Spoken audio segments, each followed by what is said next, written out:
Hey, I'm temperamental miscellaneous. I'm Elaine Harrington. I'm known as a rapper and a spoken word poet, and I've in recent years entered into higher level education and earned myself the additional title of being a visual artist. There you go. Absolutely. How are you? Welcome to this. We're speaking at the end of April in the middle of a pandemic in case someone finds this in 20 years' time in the depths of YouTube. And also a disclaimer, I've known Elayne for many, many years through her work, both in Finglas and in Axis. So great to talk to you. Brilliant to see you, Margaret. Thanks for having me. So can you tell me kind of you as a young girl kind of growing up, was it always in you? Like, was performance kind of always there for you? Or did that kind of something that you grew into, do you think? I was thinking about this yesterday as well. I was contemplating of the whole performance thing. I was contemplating on the term bedroom MC, which some rappers would, in a more general sense, people would recognize the mainstream picture of someone in the mirror with a hairbrush singing, right, or in the shower singing. Well, the rappers, I can't speak for all of us, but what I certainly did as a bedroom MC was stood in front of a mirror with an unplugged mic or something like that and rapped. So those were my first notions of performance in an independent way. But I would have seen my father performing, writing, scripting, producing music in the family home. And now if you want to go even further than the musical performance or lyrical performance and writing and that, move away from me dad and think about from the perspective of my mother, who was a union worker. She worked her way up in the ESBOA, the Officers Association, in the world of unions.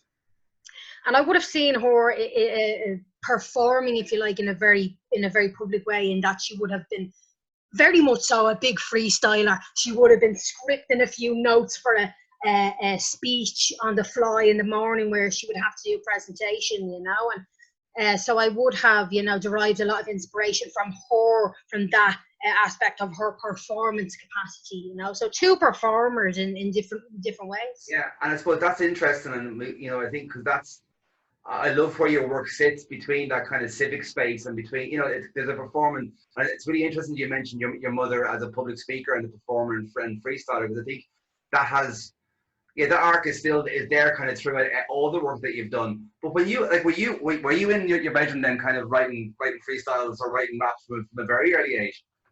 Yes, well, I suppose the way it started was I wrote Little Leaf, which I often, if I'm doing workshops with young people or students or whatever, I'll talk very much so about the early days of scripting, which was writing Little Leaf, my first poem, age 9. I'm just a little leaf, I'm all worn and torn, I've been used on many pages, I've been copied and drawn, I've been living on the ground for very, very long, sitting here for ages, being crushed under pages, and at the end of the day, I'm all crumbled away. So that sense of playing with words, even that, I wrote that age 9, so we weren't really learning about poetry in a formal way in school in second class. We weren't learning about metaphors or symbolism. I think that it's something that's kind of, I think maybe it's a genetic thing. Would poetry be a genetic thing, So that's how it all began, really. And it's funny that I can remember that one off by heart. Trying to remember my 72 bar verses now, the rhymes off by heart is some feat, but I remember that when it's ingrained in my heart, because of course it allowed me to enter into this world of expressing myself through words, through verbal pictures. So then of course, I was always good at the drawing, and I think an artist, if you're an artist, you tend to have your finger in a few pies, so we were talking about theatre, performance, the body, the voice, drawing, visual, and that of course parallels to hip-hop, your 4 elements. You got your graffiti, your breakdancing, your DJing, your rapping. Let's just take the 4 traditional elements. Physical, mental, emotional, spiritual, rhythmic, verbal, communicative, social. It's so far reaching that for me, hip hop is my home, really. But to go back to the poem, that's probably where the verbal expressing began, with that poem itself, Little Leaf. And Elayne, because that's incredible work for someone of not, were you surprised when that came out of you? Or was like, did that come out in a flow, or was that kind of crafted over a while, or? Yeah, it the way it happened was Claire, my elder sister, had written a poem, a very fine poem. Let me try and see if I can remember her lyrics now. It was something. It was like time, and she was talking about time has no voice, has no face. Right, that's one line I can remember from it. And I thought, Claire's getting a bit of heat for this poem. I'm going to try my hand at it. So it was really out of retaliating against, her getting the props in the house that I said, I want some of that. So I wanted the heat on me. So I wrote this poem. And of course, I did adorn. I don't think I have the original the original one where I wrote it, the copybook or whatever, but I did adorn it with some drawings. So again, that sense of paralleling the verbal experience with the visual and the drawing, but yeah, that's the reason why I wrote the poem. My ego. Yeah, was there input then? Like, are you a big reader? Was there kind of stuff, visual imagery stuff coming into you were you into music at that stage, or when the kind of the interest in hip hop emerged in relation to listening to it and following that? Well, I suppose to say in terms of the reading, yeah, my mother was great. Jeez, Fran O'Neill, a friend of hers, a colleague in the unions, would have always, without fail, got us a book voucher, to go and buy books. And I was always interested in animals as well. When I used to be ridiculed in school when around the time I wrote Little Leaf, you're going to be an eco warrior and that, and I was going vegetarian, and I was taking these 4 steps towards quite political kind of like, for example, abstinence. So I was abstaining from eating meat based on my love for animals or my sense of sentient beings and that. So I suppose that's literature I would have been interested in, would have been all oriented around kind of animals and that. If it wasn't an encyclopedia, it was maybe some novel based on animal stories or something. But also then in terms of literature, I would have been very attracted to, again, talking about the politic, like protesting, demonstrations. I remember walking by an information table for animal rights, okay, and seeing don't go to McDonald's, boycott the fur farming industry, and various different pamphlets. So I remember being quite shy, but wanting to approach and take this information. And it was then that I realized, wow, look at this information, this verbal information that can incite a feeling in me, to make me feel something, to incite, action then, whether that's like abstaining from something. Abstinence is big for me because I then later on became straight edge, which is a big thing, because if you look, we talked a little bit about hip hop. If you look at like the hip hop world, and maybe you look at, let's say, the musical strand of that, because hip hop is a cultural movement, right? Not just a genre. But if you look at like rap, let's say one genre of rap, maybe gangster rap, that's maybe talking about one thing, and one branch of one topic would be maybe talking about, I don't know, like a certain social lifestyle, maybe criminality, maybe smoking weed, maybe drugs, maybe that.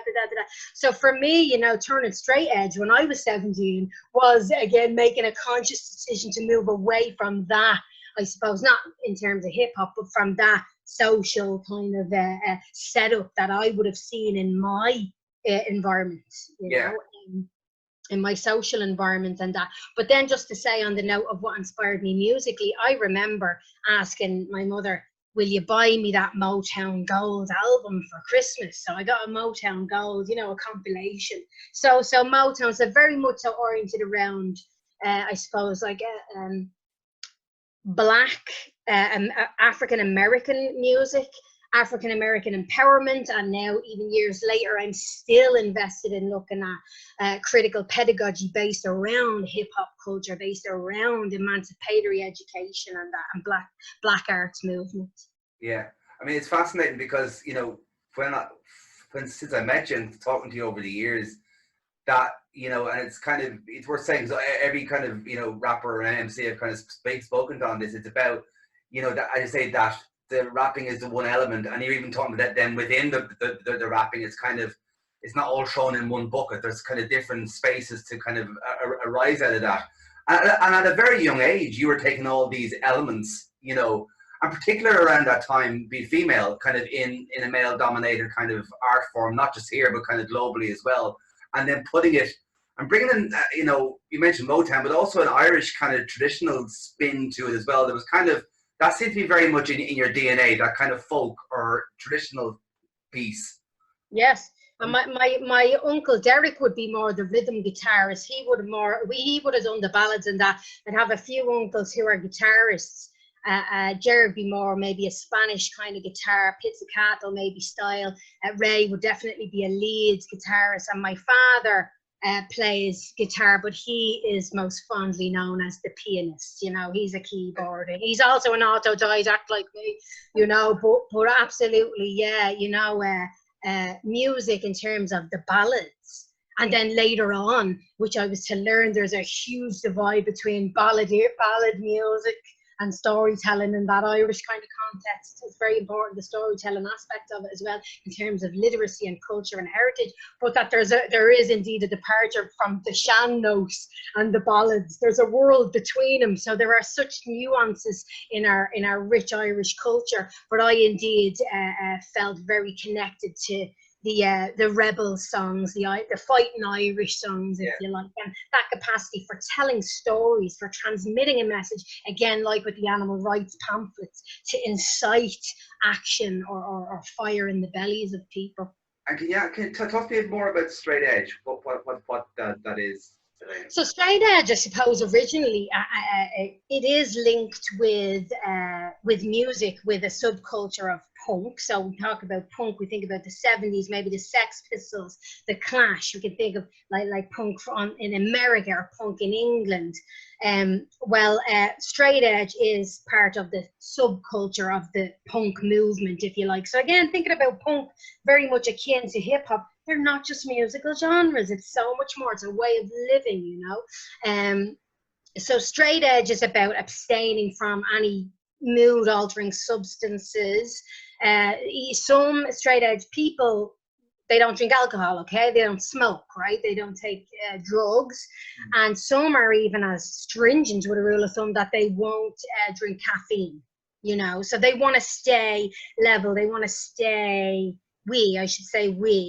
I want to stay kind of awake, you know, or connected, grounded in what we perceive as our reality, you know.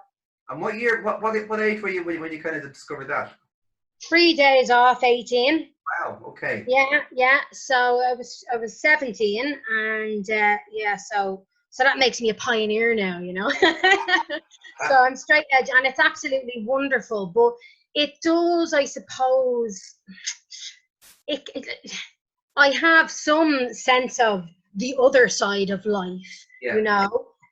So it doesn't depart me. I'm not completely divorced from what it's like to be involved in a social scene where maybe drug taking is normal or is this so socially accepted. So I'm not completely disconnected, and for that I am grateful. But I'm also very grateful that, you know, I've persevered, and this is the life I choose to live, because it stood to me in that. I think you know, you have integrity as an artist. I have integrity as an artist if I can show up, be present, know what I want from my own personal life and my own choice, be sure of my own choices, you know, and be a leader for young people. That's mainly what it's been about, and that's thanks, I have to say, to Axis, who recognized in me through Emma Connors and the likes in the years in my early 20s, maybe 22, 23, who recognized the ability for facilitating in me. And they kind of encouraged that, and they gave me the opportunity, yourselves, and Axis gave me the opportunity to grow and to evolve, like in that way. And so it's great that I can be a solid example, maybe. Yeah, no, and it's gas, because I mean, I think, just go back for a second to school, because you said your friends, you know, your schoolmates, it was like you were carved out as someone who was going to be that warrior, you know, that and I would, did that mark you out as kind of different to, you know, what else was going to going on mainly in the social scene around you, that kind of very driven, because you were, I mean, ever since I knew you're a very driven woman. Yeah, very driven, and indeed, yeah. And yeah, I do remember being very young. I remember I was only looking at the release date of this the other day. Daft Punk Around the World came out, right? See, I'm not just, I mean, I love me punk, I love me hip hop, talking about the genre of music, yeah, but I also love variety. Yeah, I mentioned Motown, Kieran Wilde. Thanks to the Access, I met Kieran Wilde. He got me into jazz. I thought jazz was like that. I thought, no, jazz isn't for me. You know, I thought soul, okay, maybe. Well, he opened my mind to jazz. So again, I had my own prejudices, right? So when young people, when I was age 9, and Daft Punk Around the World came out, and that was a bit, you know, weird or out there, you know, unusual kind of electronic music, right? So not conventional or whatever, not what's mainstream. So I was never really someone who got the mainstream in a headlock, and you know, I was always into my own kind of thing. But I was really turned on by that, and people would judge me for that, you know what I mean? But then again, in saying that, you'd be judged for using words with 3 or 4 syllables, you know, at school. So it wasn't a hand to go by, really. Go back to when did the temperamental MissElayneous, where and when did that come from?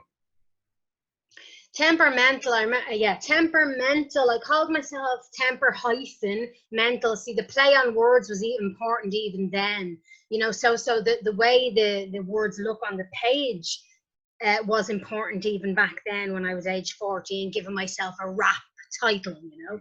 You have to give yourself a name. It's to do with your identity, of course, you know. So a pseudonym. I gave myself temper-mental, and again, just to talk about the words on the page. Yeah. It's important because it's poetry. So it's translating something. The message is as valid if it is silent and written on how it exists in the page. That's what I think. And how it's transmitted verbally, you know. And of course, wordplay is a thing in rap and hip hop. But then MissElayneous came later. I had a sort of, I call it a psyche change. Others might say, you just had a growth spurt. But I had a psyche change. It has to be something very eloquent, a psyche change, when I was about 19, and the name MissElayneous, you know, and I felt, wow.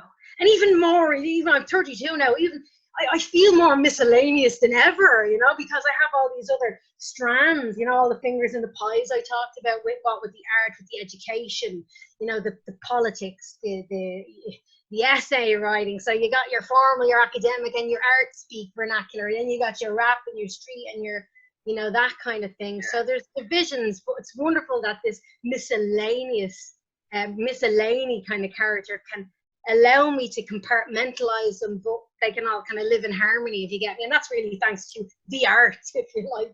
Well, that's great. No, I mean, I think it's a brilliant, a brilliant description, but like, particularly the MissElayneous piece is a brilliant. I've been a fan of words myself. I think it's a very, very brilliant way of kind of hooking that all in. I mean, it's interesting because, you know, through those years, and you mentioned Emma and you mentioned working on projects here, it was amazing to see you. And what I feel kind of most, you know, I suppose, really lucky to have kind of seen was you developing as an artist while also developing as in a broad sense, an educator or a facilitator. I mean, I remember projects you worked on, and kind of, you know, we're doing north-south projects and projects around mental health and kind of story writing or kind of playwriting, projects in the local comp, and projects with you know, adults with intellectual disabilities, and the kind of seminal projects, you know, That's a Wrap. But through all that, it was fascinating because I could see it developing as an artist, and to a point where I think it was the second season of when I took over here that you were on the cover of our program, and we kind of wanted to make that statement. Do you know what I mean? There was kind of this, and it was an amazing picture, but the fire that you carried on stage was incredible, and the fearlessness and the way you spoke about being a woman and the way you spoke about being from where you're from it's easy to look back now, like 10, 12 years ago, but it was very, very new then. Do you know what I mean? It wasn't in the frame at all. Yeah, that's right. Yeah, absolutely. And I remember that cover that you're talking about. That's such a powerful image. A guy, Alan, I can't remember his second name, but that photographer, caught that snap. So fair play to him. But that was brilliant. That was also thanks to Dean Scurry and Working Class Records, you know, street literature, formerly Urban Intelligence. That was, you know, the supporting of Wu-Tang Clan in 2011. You know, that's what that image is from, you know, so that was, yes, a fantastic opportunity from this very male heavy crew for this picture to come from that, you know, this sense of an empowered young woman, you know, with her own lyrics. You write your own lyrics? I still get that sometimes. You write your own lyrics? I don't know any other way, you know, but that's fantastic, you know, that, you know, writing my own lyrics, telling my own story, but also kind of absorbing what I'm seeing outside of me from my own mother's work with the National Women's Council, being on the board when I was very young and taking me there and her with her, you know, and her and that kind of dialogue about women's rights, inspiring me and indeed informing what I would then write about in my own rap lyrics, or be it spoken word or whatever. I mean, I think it's incredible to think, you know, back in those times, and you know that you just were who you were. And that's the best compliment I can kind of give you. Do you know what I mean? It was kind of like this is who I am. This is the way that I write. And if you don't like it, well, you can stand over there. Do you know what I mean? And I think that, but I do think there was a huge acceptance of that. You know, I think the journey from you say emerging from school and emerging into the say the rap, you know, the rap part of the hip hop scene. You know, there was an acceptance there, and it wasn't too long before you were in with the lads and supporting Wu-Tang, and you know that was for a female artist around those times a huge thing. Yeah, it would be a big deal. Yeah, absolutely. Yeah, but you know, but then in saying that, when I met a couple of members of Wu-Tang, you know, I was very much so seen as, you're a woman, you know, not you're a female rapper, you're part of this crew, you're, you know, and I don't, you know, I'm not pointing fingers, I'm just observing. That has been my very real experience of the music world to a degree, you know. But, you know, as you say, it hasn't stopped me from just trying, not even trying, from just, I can't help it but be myself, be whatever that is that I need to be in a given moment, you know. But it's always thanks to the teachers I've had, thanks to the educators, and they have not always been formal educators in courses in my BA in NCAD or whatever. They've been for example, Kieran Wilde took me under his wing, brilliant mentor to me, absolutely expanded my mind completely about music, and gave me brilliant opportunities. We used to do a Wednesday night in Whelan's, you know. I think we did it with a quinta, a quarta, and then at one point it was like a big band kind of vibe. So that was absolutely amazing. I think Lethal Dialect, Polly was also involved in that at one point, but it's been absolutely wonderful to just be able to experiment and to play, because play is so important. Not only learning, formal learning, and trying to assert who I am, my identity, and also, you know, that sense of working class, the proletariat. As you know, my first release was Proletarian Restitution, which I've oftentimes had to explain to people what it meant, which is no problem, you know. As I said, I'm a pedantic person, so I like the detail. But it has been very important for me to, just assert my identity, whether it's my social stratification. I mean, I can't leave it behind. Sometimes it's like a cylinder block you're carrying with you, but it's the reality. I mean, I'm an Access student, a very proud Access student. And as I said, you know, the formal education has been brilliant, but I have to pay respect to the informal teachers who've got with me throughout my creative life. I mean, I think it's interesting you mentioned Kieran, because Kieran was, when you met him, he was kind of part of the Ballyman Music Programme. It was a project that we were involved in. And it's interesting, actually, I found the video the other day of the song that was made through that project. It was a beautiful sunny day in Ballymun, and actually it's a great bit. But what was interesting was there was a pylon of a whole lot of different, you know, from classical musicians to jazz musicians to hip hoppers to people who play pop songs. And I think what I noticed about you in that space, and again through every other thing I've seen you do, you're comfortable there because you're just you. Do you know what I mean? I think it's not that you're kind of driven by, this is my art form. It's just you're an artist that kind of, that kind of is like a sponge in all those places. And I think I'd like to talk to you about that in relation to, say, when you're kind of writing. Like very early on, I mean, even in your very early days, you were kind of writing raps for, you know, or verses or poetry around like Katie Taylor, you know, and I think that sort of, that recognition across cultural contexts of similar people is fascinating to me. Absolutely. And I mean, Step in the Ring, that was a brilliant piece of work, which also, you know, you can't do anything right. That would get a lot of ridicule for being too leaning on the pop side of things. It wasn't on the crust of the underground anymore. So people want you to stay in the underground, don't sell out. But, you know, you'd have a hard time trying to sell out in Ireland, you know what I mean? But yeah, like a step in the ring. I mean, that felt like the natural thing to do.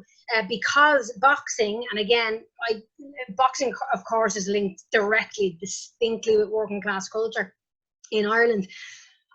So my sister, my elder sister Marie, my eldest sister, I'm the youngest of three girls, she enrolled me in a boxing club when I was going into 6th year. So I was lucky enough to finish school, and Marie enrolled me in Corinthians in Ballybock. I was living on my own.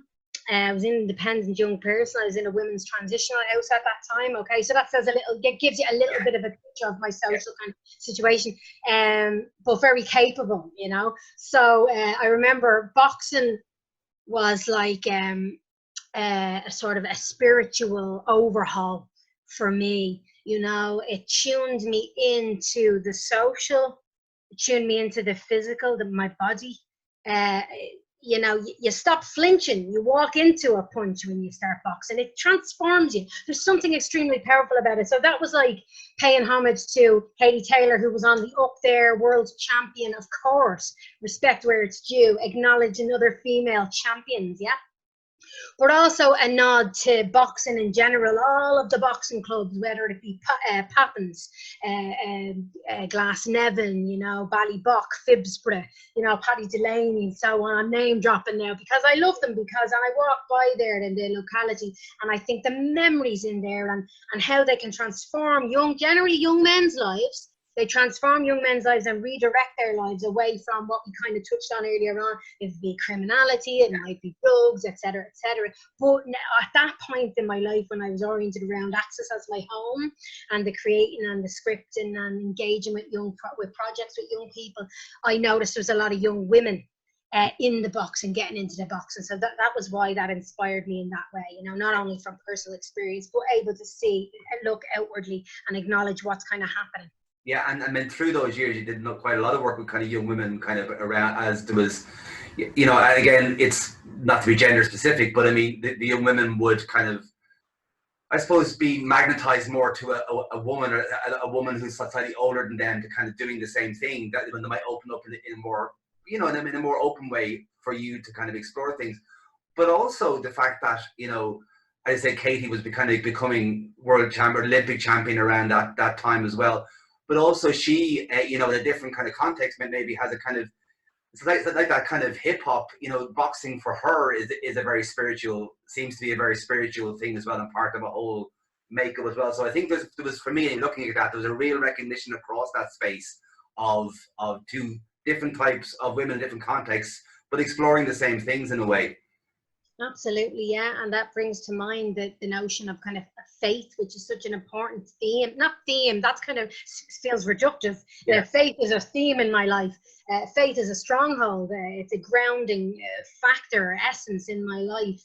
A discipline, and one of my tutors in the PME, I'm doing the Masters in Education at the moment, and she would have said, Elayne, you know, I never would have associated the word discipline with you. She meant it as a compliment, because again, I mentioned the word freestyle. I'm into the fluidity, the natural play, the unfolding, not forcing anything, just following. But you know, I mentioned the word discipline, and discipline is important. You know, there's a certain practice with like, look at Katie Taylor with her boxing. There's a certain you know, you have poise when you're training, you have footwork, you know, left, right, left, step, push, step, you know, left, right, uppercut, stepping with the jab, you know, like the lyrics of the song, like the hook, right? You know, and that's another thing about discipline. I didn't agree with writing hooks or mid-rates or outros or anything, but thanks to, thanks to Kay Gurley, you know, my manager back in the day, and thanks to Kay and Frank, you know, they kind of taught me to appreciate the discipline of songwriting in a way that I had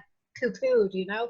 So similar, you're dead right, you know what I mean? You know, Katie and her boxing, that's her discipline. And again, I think that links directly, it's my perception that it links directly with faith, with a spiritual practice as well. Absolutely. You know. And Kabir, did you, like, around that time as well, you know, you were gigging, you were doing an awful lot of gigs. I mean, is that life thing important to you? Is that kind of, I mean, you mentioned obviously in a performative space in role around a lot of things that you do, but that specific under those lights with the PA on behind you, is that something that? Yeah. Okay, so let me think of that now. So my first reminds me of my first experience of seeing my father. One of my first experiences seeing my father when I said to him, I want to be up there. Not in an egotistical way. There's nothing wrong with ego. Ego can be part of discipline too, I think. But I saw my father on the stage, ironically, in Axis. I think Axis was only 2 years old or something like that. But it was a tribute for Tanya Ray's father. You know? Right. Yeah, and my father was doing a tribute. And when I saw him, I thought, well, and isn't it ironic that it was Axis stage that actually like fired me up and made me think, I want to be up on that stage. Not I want to, I ought to be there. Yeah. You know, so that's really what kind of helps me to move towards that. You know, but I suppose it's kind of like we said, is poetry genetic? You know, is performance an inherent thing as well? I think maybe it is. Yeah. So I guess again, there's another discipline with the stage stuff, but I often think of getting up on stage and the feeling of an audience. It's never predictable. It's always dependent. The experience is so strange and bizarre. It's like, you know, you'll have people in the room and I feel that I feed from everybody in the room. I think that's a normal thing that maybe a lot of theatre practitioners, actors will say as well. I mean, I think I think it was Jason. Sorry, I forgot his second name. He's your pal, the theatre. Jason Byrne. Yeah. Jason Byrne. Yes, it was him. I did another project. I can't think of the name, but we were dissecting a piece of Elizabeth Shakespearean work. But I remember Jason saying, don't make somebody lean in to hear you when you're on stage. He was talking about very practical elements of being on stage and vocal projection and so on and so forth.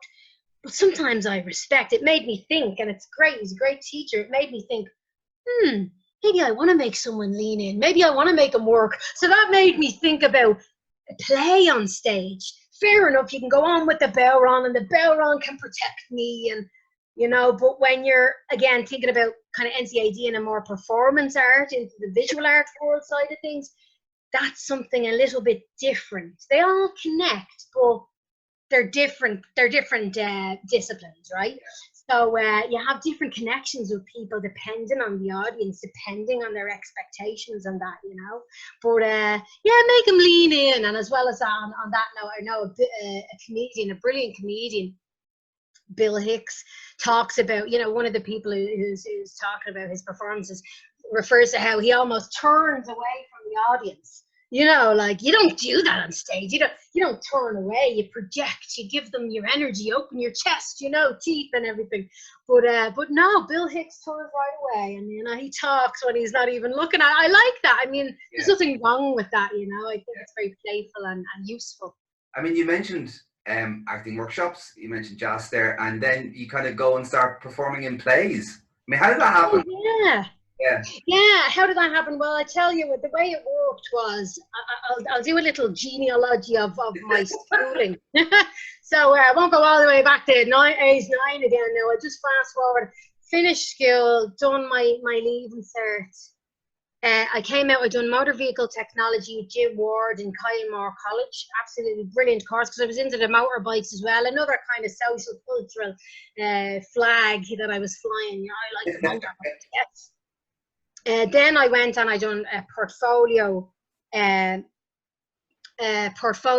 and drama portfolio preparation course with Liz Bonner in Killester College, which again is another fantastic course. Absolutely, for PLCs, you know. I was getting a lot of PLCs, FETAC 5s under my belt. Too many of them. No one told me that. Elayne, you have to get a 6 now. You have to move on. I didn't have the guidance. Anyway, I enjoyed it and I had brilliant opportunities to learn. So that's how my education unfolded, you know what I mean? And then, as I said, with the theatre, that was my first introduction to anything theatrical, really. the portfolio prep, the course that you do if you're preparing a portfolio to go into NCAD, for example, immediately. There was a theatre aspect of it, and it was stage design and costume design. So it was absolutely fantastic introduction to that. Now, I put that on the back burner for some time, didn't think about it. Years later, I went and I did Bull Alley. I went and I studied in Bull Alley under Neville Carlisle's style. And I did a couple of, now they were always professional productions. That's what they always said about Bull Alley. These are professional productions. They're not snot-nosed things, you know. So that was my study and my formal education in theatre and that. And look, I'll tell you, I'm going to just tell you something about the iambic pentameter now and to do with language. When I was in, forget about Romeo and Juliet in third year, forget about King Lear in sixth year, didn't understand, respected it, loved it. Loved the fool, the character of the fool. He's subversive. I like that. Oh, I like that. They brought us to a production of it in, it's in UCD. What's the name of the theatre? Elayne? No? DCU, sorry, down the road from yourself. The Helix. You're brought to a production there of King Lear. I thought, wow, there's a female playing the role of the fool. Fantastic. I really like that as well, that play. So the iambic pentameter, only when I was in Bull Alley, when we were doing Edward II, something dropped. Boom. I understand iambic pentameter, the rhythm, the cadence, the syntax. I started making the link with Tupac, for example. I got a girlfriend, but she broke too. As a result, I can't take her to the place you want to go to. So we argue and play fight all day and night, making passionate love until the daylight. Suddenly, I realized this connection between Tupac Shakur, his rhythm, his poetry, his flow, and what's his name? Because it's not Shakespeare, Edward II. Marlowe, that's the one with Marlowe. Absolutely fantastic. So that was the exposure to theatre and the real respect that I learned for the scripting, the writing of plays, and that. And so then I got into someone who I really love is Berkoff.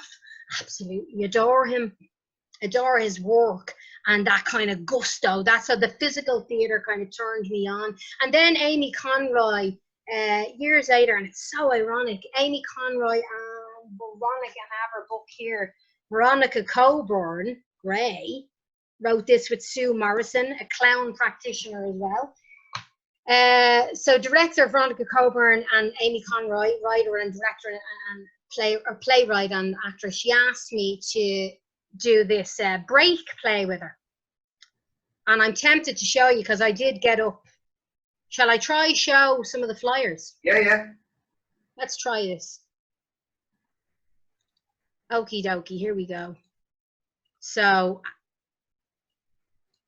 now while I'm finding it here, well, anyway, she got me. Amy Conroy asked me if I would be a part of this play here, which she called Break, and it was for Fringe 2012. Yeah. And just give it a second to come up there. But I was absolutely so honoured. So what happened was the way it worked was we did some workshops on that, and it's gone missing. Sorry, no. Don't worry about it. But it was absolutely fantastic because what she was doing was she was typecast role. So Amy Conroy saw in me something that she wanted to incorporate into her writing of this play, which was about the staff room essentially. Yeah. Right. So as you can see here, there's these teachers. It was about, well, here you go. Welcome to the staff room. You're invited in, but this time it's not you who's in trouble. It was about. Elayne, I'm not seeing what you're seeing. I'm seeing a YouTube. Oh, my bad. New share. Sorry about that now. All right. How about now? There you go. Yeah, perfect. Yeah, good stuff. So there you go. So welcome to the staff room. You're invited in, but this time it's not you who's in trouble. So that was for the Fringe for in 2013, actually. So absolutely brilliant. I felt so honoured that Amy Conroy was writing this role, a typecast role, based on things that I was doing essentially, going in as a young rapper, as not quite a teacher, but as an extracurricular sort of figure. like exactly what I was doing for Access, flying the flag for Access, going in, promoting Lift Youth Arts Festival in Ballymun Comprehensive and Trinity Comprehensive, and presenting this message of I'm a rapper, communication is important. We can talk about where we're from, talk about how we feel, etc., our mindsets, our ideas, how we're inspired, and so on and so forth. But the important thing about this production that Amy included in the script was the idea of suicides being prevalent among young people at that time in Ireland. Yeah. And it's just so important to draw attention to mental health, and it is big now, but back then it wasn't so much. So again, she was one of the advocates for bringing mental health awareness into art, you know, and so mad respect for that. So it was absolutely fantastic to be a part of that. And then just to say on that note, Veronica gifting me that book was absolutely fabulous, because that brought me to my next fabulous mentor, Jeff Johnson, theatre practitioner and clown pedagogue, who has just transformed the way I think about performance, away from the theatre type of performance, but more so about the body, about the voice, about maybe clown, if you like. Yeah. Come back to me full script. There you go. That was you're more expert in this than I am in relation to script. No. There's so much in what you're saying, and I'm fascinated. I mean, kind of flip on to come back in a way. Like, then where was the idea for the college piece, like the NCA, like, you know, the kind of way, was that a way of kind of rolling all your different strands into one element, or was it a new search, or how did that thinking start to emerge for you, Elayne? In terms of the Bachelor of Arts, in terms of you going back to do that, like where did that kind of impetus come from? Well, I suppose the way it happened was, you know, and it's pertinent to mention that when I was doing that play for Amy, I was actually homeless. So it was, you know, I would have been homeless for the second time officially, you know, in my life. And so, you know, it was important to mention that, like, I was running to and from gigs, and I was trying to hold down my creative personality, some things with TV, some things with the theatre there, and also managing to get back to a hostel before before 11 or something like that, you know. But how education came into that was I was still getting these wonderful opportunities, an article here and there, shooting a couple of music videos. You know, I was commissioned to write a poem for the arts through Poetry Ireland, you know, and I was still getting these wonderful opportunities, but living this duplicitous kind of struggle as well. So very rich life creatively, but also struggling socially. So anyway, where the formal education came in that is through a project called Selfie. We went to do a photo shoot to promote this sort of initiative to engage young people in speaking politically. So we did the photo shoot in Jenny Moran, who's an artist, you know, who works in NCAD now, and she owns the Luncheonette, which is her artwork, and it's indeed the college cafeteria, if you like, you know. So we did the shoot there. And I walked in, and I was just, you know, coming from my women's transitional house at the time. And I said, you know what? I might catch myself a bachelor's degree here, you know. So I literally did. I know that sounds very egotistical, but I thought maybe, you know, so I still had hope. I didn't know anything about Access. I didn't know anything. I knew about the limitations of life. I knew about having to get in for a curfew, for a hostel, I knew all about that, the game, playing the game. But I just had hope when I walked in there. I felt the feeling, like found a place to call home. So the first word of Foundation, one of my songs I wrote sitting in Access, because I found a home in Access. When I walked into NCAD, I got a similar feeling. I got an intimidated feeling, and academia, this feeling of incompetence, and I'm not worthy.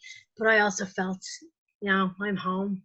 I belong here. So that's where that came from, and thanks to Finola McTiernan, the Access officer, and, you know, all my educators there, I went and I you know, I even done an extra Erasmus year, so I got 4 years education for my BA, which is usually a 3-year course. So I did my Erasmus year, full international year in Poland, and again, that just extended my reach for building relationships with other artists, other educators and other institutions. So it's absolutely fantastic. So there you go. It's not about just I'm in and I'm going to get me BA and I'm going to earn a wage or whatever. No, it's actually about living and engaging with people and having good experiences of life. And it has transformed my way of thinking and seeing the world. And of course, that connects with what we talked about with the play, with mental health, with choosing to live a life where you're open and engaged with other people, and you have the opportunity to live a healthy and happy life, and indeed to survive. Yeah, I mean, I think, you know, you said yourself there, you know, around a lot of that time, you kind of had social difficulties going on. You were kind of homeless. You were having that kind of running around, and I think, you know, there's a sense as well of, like, you know, a lot of that's kind of talk behind doing this series was to give the public and other people in the art a sense of the reality of people's lives. Do you know what I mean? It's not, oh, there's your one from the telly or there's your one from the play, and that you just go and wrap in a bubble wrap in a house to wait to come back out. But through all those, you know, difficult, non-difficult, you know, times of transition, that's searching. It's amazing. It's inspirational actually to hear you talk about it, because that searching never stopped. Do you know what I mean? Like, I'm not saying it was like, oh, fuck it, it's just a fact of life.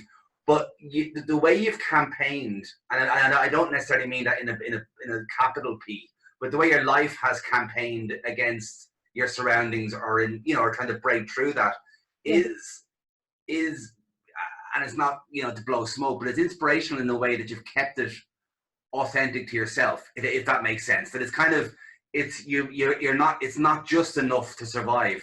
You actually want to make it, and I don't mean make it as in stardom or financially, but you want to be the best you that you can possibly be, and that's an extraordinary journey. Yeah, but part of it would be very much so needing to be comfortable, because you can't just do it from nothing. And I know that, because it takes years to recover from homelessness. It really does. People don't realize that it's not just about having a place. You have to have time it's a holistic healing process after homelessness. And when you're old, the older you are, and I know because I have a comparison from being 17, 18, and very much so minded by the state and minded, you know, and still having healthy connections with my family. So it being a strange, a unique situation, but I have the comparison for then later being 25, and what's happening to a lot of people, even in the creative class or middle class, people are experiencing it more now. Maybe landlords just making a decision on a whim that they, you know, well, you know, it could be for whatever reason, but I was in a situation where a landlord wanted to sell up, and that was it, you know what I mean? So I was in that situation again, and it takes time to recover in that. But I would say that it is very much about having a home. And I mean, even when I went into NCAD and we were doing this project with in a taster for sculpture, which is the discipline I ended up going into, and it was about on the go studio, you know, on the fly studio, that not a studio is not going to be available to every artist after they graduate. You know what I mean? And that's a given. Sometimes it might be your kitchen table or whatever, you know, and you could talk another whole session about that. But that very much so reminded me of, wow, how clever I had been with coping, with managing, with being creative, and how blessed I was with the opportunities that I could still strive towards, in spite of not having somewhere, having to be on someone else's clock for a hostel, or having all these other social issues. But in saying that, you need comfort. You need to be grounded. Like, it's important. I can't live out of the Bowron case, you know. One needs to be grounded. So financial support is, and we talked a little bit before the meeting about funding, and that it's so vital, because, you know, I can't be an extracurricular, you know, teacher till kingdom come. I must, you know, I must hold down my own life, and that is vital, you know. But also what I want to say, and that is, sure, you know, it's not only about stardom or financial support, but it's about being functional to be able to continue on with your art. How can you practice if you don't have solidity, financial support, and that? You can't. You just can't. You can't grow, you can't develop, you can't excel, you know. But the one thing I will say on that as well that came to mind is back to the notion of faith. You know, I don't feel it was always to do with my own gusto or my own valiant effort. I'm a person of faith as well, and in academia and in the arts it wouldn't be the most popular notion, but I believe in God. I'd be a very faithful person, and that's thanks to the relationship I had with my grandfather, my late grandfather Michael, and how he engaged me with the best poet of all, which I would consider God. You know what I mean? Because it's been written, I believe, by God, and that's my experience. And I believe that holds me down in all of this, Mark, you know, and because in spite of everything, whatever about talent, expertise in an area, all the letters after your name, BA, MA, PH, whatever, it's all weightless when it comes to, I suppose, feeling good, doing good, loving others, and especially in light of these times that are so difficult. Like, art is not going to sustain me. I need something more. But it is only through my exploration of art, through my struggles, that I have found that through my relationships with family, my grandfather and others, enabling me to have relationships, meaningful relationships with people that have enlightened me to something deeper, to what I call God. And God isn't a bad taste on my mouth. I know it is for some people, but faith would be a very important thing for me as well, you know. And I would even feature in my poetry these days, whereas before I wouldn't really have mentioned God, because I would have been, I suppose, editing, you know, tailoring things to suit maybe. I think that's beautifully put. I mean, you know, the greatest poet of all. And I think what's interesting, because I mean, I'd be interested to find out how, when you enter the kind of the academic space around art, and how did you find, because when I hadn't heard you were doing, and then I hadn't heard what you were doing, and I was amazed to see this whole new, not new art, but the whole kind of the sculptural arena, or like, how did it emerge for you? That's something you found within yourself in NCAD? Yeah. Well, I suppose what happened was, as I mentioned with the sculpture, the project on the fly, like studio on the fly project, sculpture, I realized, yes, sculpture is where it's at for me. I like the whole sculpture and expanded practice realm, rather than it being like classical training. You use karate, you use metal, you use wood. No, contemporary art practice in modern art schools is such that you are allowed to incorporate aspects of hip hop, aspects of poetry, aspects of social engagement, and so on. So that is what inspired me in the way of all the artwork that you'd see on the website and so on and so forth, and what I installed for my graduation show in the series called Instrumental, which was a big installation. I have some pictures of it, but I'm loath to go look for them in case it's a mess up like last time. What we'll do is actually, on the link after that, I'll refer back to your website, and then you can kind of get there. Sorry. So basically, I was over in Poland, as I mentioned, on Erasmus, and I was thinking about ready-made. So in the art world, so ready-made would be something that's either found or bought, or something that exists already as an object, whether functional or aesthetic or whatever. So I was looking at this notion of, again, thinking about God, about power, or about hierarchy, and also thinking about social power. So working class, middle class, the divisions, privilege, underprivileged, all these lovely phrases, socioeconomically underprivileged, and all, you know. I was thinking about all these words and this language, and what it made me feel, and how it related to the body, and what kind of materials were, I suppose, informed by those notions of power. I thought, okay, so I thought about my previous project in second year, verbal execution. It was, I made this gallows, talking about the studio on the fly. Well, this was a portable gallows I made, and it was like a functioning on wheels, like gallows for hanging. And on Thomas Street, NCAD, St. Catherine's Church, that's where Robert Emmet would have been executed. So that's where I did this colloquial translation of Robert Emmet's last speech from the dock.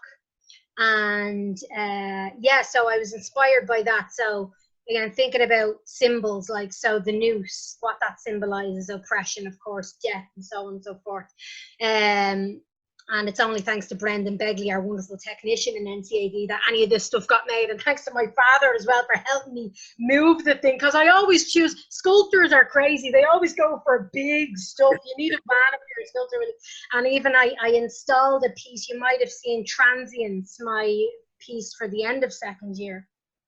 I installed a car. It was a dead car. It wasn't working. So I had that installed in the grounds of NCAD for our end of year show.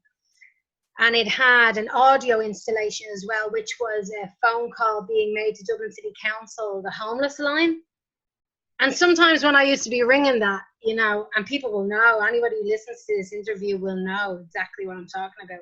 You are number 50 in the queue, and you know, the music and so on and so forth. So this kind of audio, this, what I'll quote Dean Scurry here, a sonic experience, beautiful poetic quote from Dean Scurry, a sonic experience. So audio installation, as well as this big, like a car installation and various different things. Toilet paper, blankets, real cup, cardboard, symbolic things, materials that represent things that a certain branch of people will only connect with their lived experience. Homeless, sitting on cardboard, a book. I remember a guy I used to see, he'd be reading a book as he was tapping, and I felt very inspired by this. So as a homage, and I did anonymous homage to him, I had the dictionary opened up on the page that describes transience, transition, all relevant to my experience with Transition House. Because I was talking to two guys on the street before, two gentlemen, and they, I remember just chatting and saying, yeah, nobody understands what it's like for we transients, you know, talking about being on the street or being homeless and the curfews and the hustles. And he said, hold on, I like that. Not bums, not down and out, not drunkards, we transients. And so that's where the work got its name. So again, the verbal being very, very much so, like with the Robert Emmet speech being translated to a new modern colloquial thing.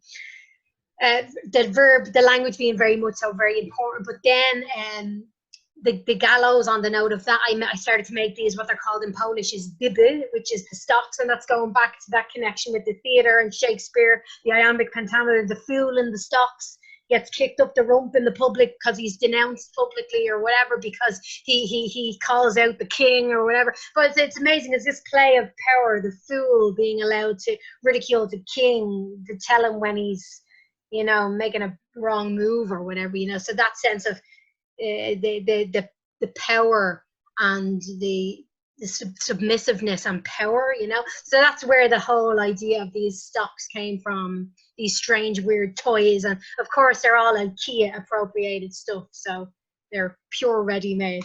I think it's incredible, because I think there's a sense of what you bring to your work is the same, and I don't mean that in any kind of derivative sense at all, but that like the way you talk there, from, you know, somebody where you're at in your life now, to the 9-year-old, or certainly the 14, 15, the same elements of the past, of our Irishness, of hip hop, of family, of transience I'm, you know, it's a whole other conversation, but I'm really fascinated between that transience and faith and the kind of that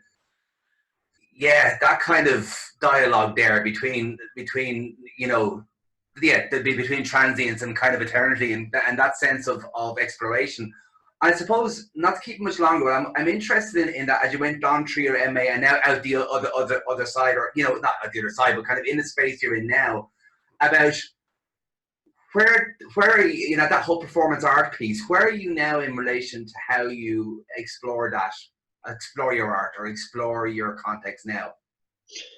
So with the performance art, so I had a great opportunity at the end of my BA to study under Jeff Johnson, who's the fantastic clown practitioner, pedagogue that I told you about.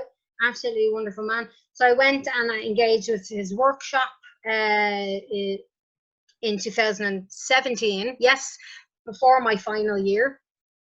And yes, and then later on, I maintained that relationship. Again, it was a very remote relationship, so this isn't all that foreign to me, you know. So I had a remote learning relationship with Jeff Johnson, and he would have just guided me and my considerations with my sense of what play means.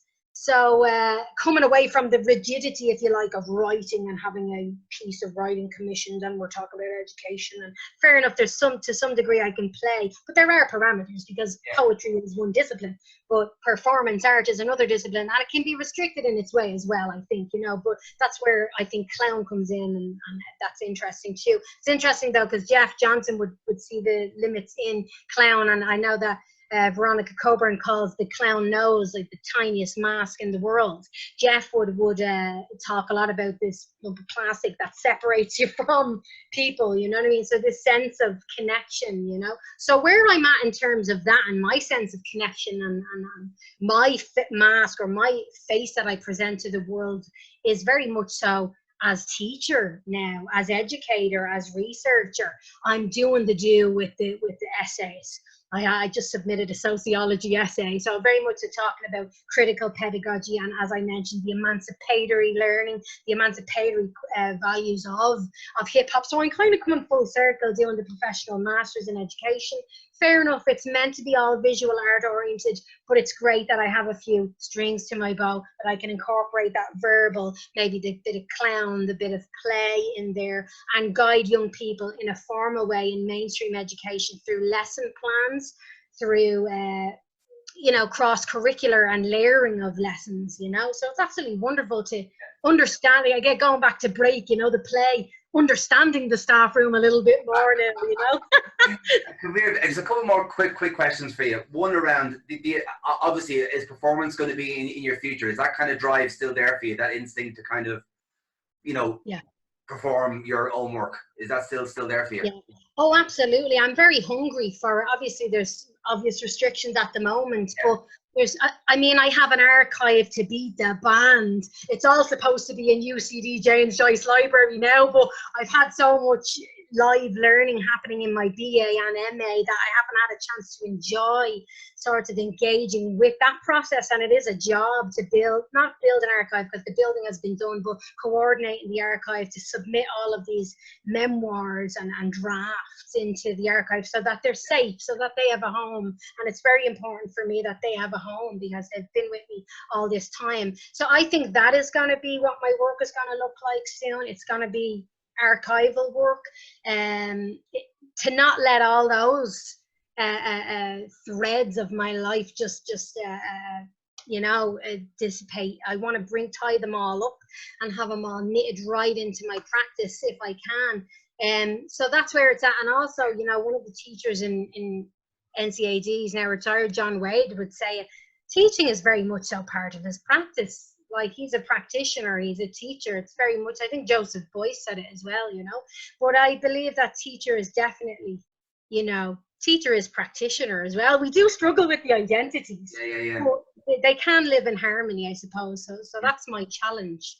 And in relation then, I suppose, throughout all the your life, I think there's been, you know, I think that's what's fascinating and kind of very inspiring about you, is the sense of that, you know, is that quest. And even around the protests or campaigning, or it's still, you know, it's, a lot of them might be seen as anti something, but actually no, it's kind of going, this is the way things can be. And I think that's really, really interesting, that kind of, even in kind of quasi negative explorations, there's a positive energy off you, if that makes sense. Yeah, absolutely. Well, that's a lovely poetic way of putting that. You must put that in a quote for me now. There you go, you can have that. It is, but I think it is that, you know, even when you're kind of protesting against things or protesting for things, you know, a lot of protesting get into a very negative space. But I think it's kind of, I think it's important, that kind of positivity, and I don't mean kind of kumbaya, you know, positivity, but I just mean looking for solutions. Yeah, that there is a way forward in spite of, as I said, having that cinder block or being in the stocks or being publicly denunciated or whatever it is, if it's fetishization of the working class or whatever, that can be maybe utilized for a freedom or for exploring or for us having a better understanding of each other, a better understanding of what education is, a better understanding of what inclusivity is, a better understanding of what entertainment is, and a conscientiousness that can ultimately make us feel satisfied, because we all want to feel satisfied. And that's coming from someone who was absolutely insatiable, you know what I mean? Never happy, and so yeah. But I think it's important to say, Mark, that I would feel it's very much so about giving. So I'm grateful that I've entered into the realm of teaching formally. As much as I might struggle with the formality and the curriculum, I am happy that it's giving me an opportunity to give, because I feel that that's what it's about. It's about, if I can just give, I think that will actually sustain me and it will satisfy my heart, Yeah, I think it's interesting because I think, it's to do with words, and kind of back to the beginning again, to do with words, because people, when you mention the word insatiable, it kind of, the knee-jerk reaction is to kind of it to be have an appetite, or have a kind of, it's gluttony nearly. But I see you more as having an insatiability for everything. You kind of, it's about learning, it's about giving, it's that kind of, and that's again a positive thing. So it's not just about taking. Look, I could talk to you for days, so I'm going to stop now and just, Elayne, thanks very, very much for doing this. It's been an absolute joy, and it'll be on the YouTube kind of description of your website, so people can kind of get a load of your amazing work and body work you built up. So thanks very, very much for taking part. That's brilliant. Thanks so much for having me, Mark. Appreciate it. Talk to you soon. Bye.